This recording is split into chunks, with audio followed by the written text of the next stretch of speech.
बिस्मिल्लाहिर्रहमानिर्रहीम अस्सलाम वालेकुम। Welcome back to my channel Madiha food vision में। आज मैं अपने दोस्तों के लिए ले गई हूँ बहुत ही मज़ेदार सी आसान सी रेसिपी टमाटो केचप बनाने की, क्योंकि ये बहुत ही इजीली आप लोग इसको घर में बना सकती हैं। ज़्यादा इसके लिए आप लोगों को मेहनत करने की ज़रूरत नहीं पड़ेगी। और स्पेशली हम लोग रमज़ान के लिए यहाँ लेके आए हैं ये रेसिपी, क्योंकि अब रमज़ान सर पे है बिल्कुल। तो आप लोगों के लिए हम लोग इस तरह की रेसिपीज़ लेके आ रहे हैं कि आप लोग इसको बनाएँ और इन चीज़ों को सेव कर लें, ताकि आप लोग रमज़ान में रोज़ा रखने की वजह से ईज़िली इनको निकालें फ्रिज में से और इस्तेमाल कर सकें।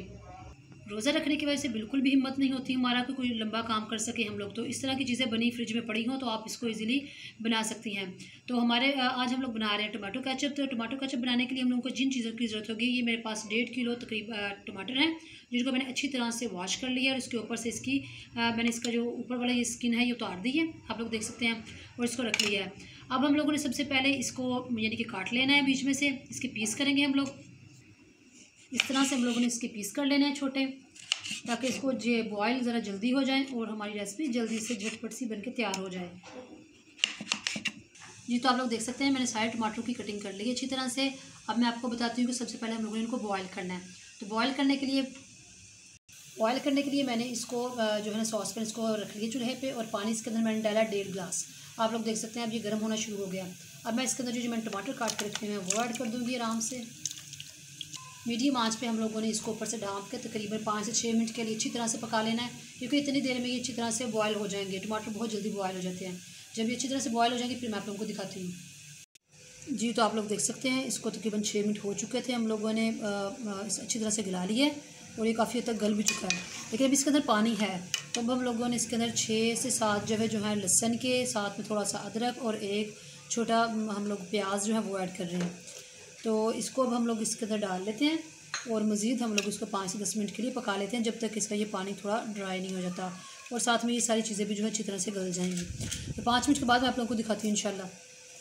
जी, तो आप लोग देख सकते हैं मज़ीद हम लोगों ने इसको 5 मिनट पका लिया, तो ये अब माशाल्लाह से अच्छी तरह से गल चुका है सारी चीज़ों के साथ। अब हल्का सा इसमें पानी है, इसी पानी के अंदर हम लोगों ने इसको ग्राइंड करना है। तो इसको मैं तकरीबन 3 से 4 मिनट के लिए रूम टेम्परेचर पर ठंडा करती हूँ, उसके बाद हम लोग इसको ब्लेंडर में डाल के ब्लेंड कर लेते हैं। जी, तो आप लोग देख सकते हैं हम लोगों ने इसको अच्छी तरह से ठंडा करने के बाद ब्लेंडर में डाल के इसको ब्लेंड किया है और उसके बाद इसको छान लिया है अच्छी तरह से। अभी भी इसके अंदर काफ़ी हद तक पानी है। अब मैं इसके अंदर मसाले ऐड कर रही हूँ, तो 1 टीस्पून इसके अंदर नमक ऐड करेंगे हम लोग, और साथ में मैं इसके अंदर 1 टीस्पून ही लाल मिर्च कुटी हुई लाल मिर्च ऐड करूँगी, और साथ में हम लोग इसके अंदर सिरका ऐड करेंगे। सिरका 1/4 जो है ना कप हम लोगों ने लिया है वो ऐड कर देंगे। अब इसको मीडियम आंच पे हम लोगों ने इसको पकने के लिए छोड़ देना है, ताकि ये अच्छी तरह से थिक हो जाए। 2 मिनट हो चुके हैं इसको पकते हुए। अब साथ ही हम लोग इसके अंदर चीनी ऐड कर रहे हैं, ताकि चीनी अपना पानी छोड़ दे और वो भी साथ अच्छी तरह से कुक हो जाए। तो चीनी में इसके अंदर ये एक छोटी प्याली ऐड कर रही हूँ।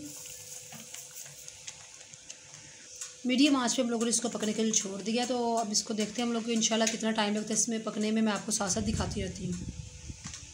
जी, तो आप लोग देख सकते हैं हम लोग तकरीबन 10 मिनट हो चुके हैं इसको पकाते हुए, और ये ऑलमोस्ट जो है ना कंप्लीट हो चुका है, अच्छे से पक चुका है। इसका सारा पानी ड्राई हो चुका है, और इस यानी कि आप लोग देख सकते हैं ये बिल्कुल इस मकदार में जब रह जाएगा और फिर ये कंप्लीट इसकी कुक होगा।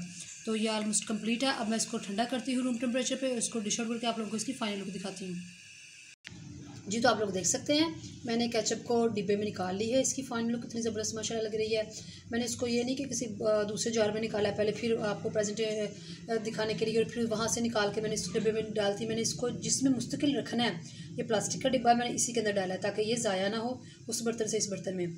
तो इसको एक दफ़ा ये आप लोग किसी एक बर्तन में डाल के रख दें जिसमें आप लोगों को इसको रखना है। तो ये बहुत ही ज़बरदस्त माशाल्लाह बन के तैयार हुआ है, बहुत ही कम चीज़ों से, क्योंकि हम लोग इसके अंदर जो आप लोगों को पता है जो चीज़ें ज़्यादा इस्तेमाल की है वो टमाटर ही है। बाकी सिरका हर घर में मौजूद होता है और मिर्च मसाले भी हैं। तो इसी तरह से आप लोगों ने इसको केचप की रेसिपी को फॉलो करना है और इसको घर में एक दफ़ा ज़रूर बनाना है। मुझे कमेंट सेक्शन में बताना कि आप लोगों को हमारी टमाटर की केचप की रेसिपी कैसी लगी। वीडियो अच्छी लगी हो तो इसको लाइक करें, शेयर करें। जो लोग नए हैं मेरे चैनल पर, काइंडली चैनल को सब्सक्राइब करना मत भूलिएगा। अपनी ढेर सारी दुआओं में मुझे याद रखिएगा। नेक्स्ट वीडियो तक के लिए इजाज़त दीजिए। अल्लाह हाफिज़।